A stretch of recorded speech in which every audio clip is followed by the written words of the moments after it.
I would imagine that to the lay public, the brain is kind of a mysterious black box. Like, everyone knows they have a brain. Nobody really knows how it works, and you just almost take it for granted. But if we switch the conversation and focus on practitioners, it seems to me that universally across disciplines, the brain is not very well understood. So why do you guys think that so few healthcare practitioners on either side of the conventional or alternative fence, why do so many not understand the brain, particularly from a function standpoint, not necessarily from a pathology standpoint?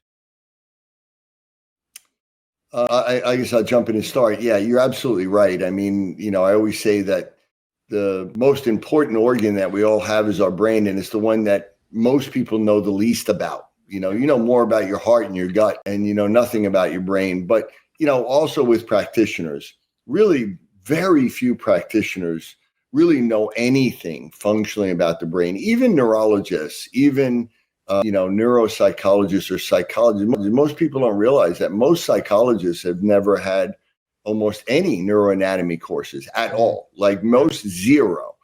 And I think one is because it's really hard and it's the most complicated thing, I think, to understand.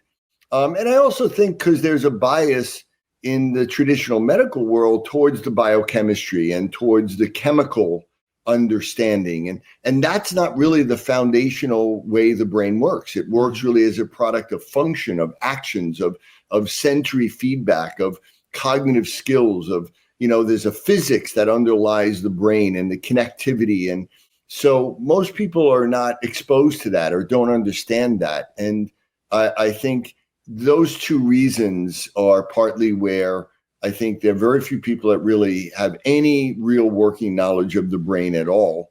And that's why I think there's so many misconceptions out there as well. Right. That most brain problems start in the gut and things like that, because of really a lack of knowledge of the brain interaction.